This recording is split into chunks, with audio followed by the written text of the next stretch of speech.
السلام علیکم ورحمۃ اللہ وبرکاتہ۔ اعوذ باللہ من الشیطان الرجیم، بسم اللہ الرحمن الرحیم۔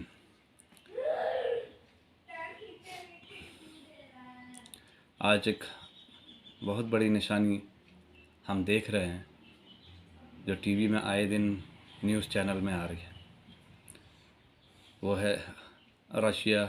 امریکہ، Ukraine, Europe, NATO, Germany, France, Pakistan, Afghanistan, India, China, Japan, North Korea, South Korea, Saudi, ان سب سے جڑی ہوئی یعنی پوری دنیا سے جڑی ہوئی خبر، جس کے بارے میں نبی صلی اللہ علیہ وسلم نے بھی ہمیں بتایا، اور شاید ہم اسی دور میں آج جی رہے ہیں۔ نبی صلی اللہ علیہ وسلم نے اپنی حدیث میں بتایا ہمیں کہ آخری زمانہ آئے گا اور ہم آخری زمانے میں جی رہے ہیں، اور وہ آخری زمانے میں جیسے مثال کے طور پہ ٹھیک ہے، عورتوں کے بارے میں بتایا گیا کہ وہ کپڑے پہنیں گے، لیکن ان کا کپڑا پہننا بھی جیسے ان کے لیے نہ پہننے جیسا ہوگا، ٹھیک ہے۔ ایسی کوئی گلی آج ہم نہیں دیکھتے جہاں پر ایسا منظر دیکھنے کو نہیں ملتا، چست کپڑے جس سے جسم ظاہر ہوتا ہے، تو یہ بھی ایک بڑی نشانی ہے۔ تو خیر، حدیث میں نبی صلی اللہ علیہ وسلم نے بتایا کہ یروشلم آباد ہوگا اور مدینہ ویران ہوگا۔ تو یہ ایک مشہور حدیث ہے، صحیح حدیث ہے، بہت لوگوں نے سنا ہے، ٹھیک ہے۔ تو اس کا کیا مطلب ہے؟ یہ 2017 میں ہی پورا ہو گیا، جب ڈونلڈ ٹرمپ نے اسرائیل کا کیپٹل فلسطین یروشلم کو بنا دیا، اور دنیا کے فیصلے وہاں سے شروع ہو گئے، اور وہیں سے اسرائیل فیصلہ لیتا ہے امریکہ کے تھرو پوری دنیا کے لیے، جو ون ورلڈ آرڈر ڈالر کا نظام بنا رکھا ہے، جس کے تحت پوری دنیا پہ اسرائیل حکومت کر رہا ہے امریکہ کے تھرو۔ اسی طرح سے معاملہ کچھ ایسا ہو گیا کہ مدینہ ویران ہو گیا، آج مدینہ کو کوئی پوچھ نہیں رہا، وہ صرف ایک عبادت کا جگہ رہ گیا، حرمین میں سے ایک جگہ مدینہ رہ گیا، وہاں سے سعودی عرب بھی فیصلہ نہیں لیتا۔ تو یہ حدیث پوری ہو چکی ہے، یہ بڑی نشانی میں سے ایک نشانی ہے، اور نبی صلی اللہ علیہ وسلم نے فرمایا خراب الیثرب، یثرب مدینہ کا پرانا نام ہے، اس نام سے جانا جاتا تھا۔ خروج الملحمہ، مطلب جب یثرب مدینہ ویران ہو جائے گا، تب اس کے بعد کیا ہوگا؟ اس کے بعد ملحمۃ الکبریٰ، ایک بہت بڑی جنگ ہوگی،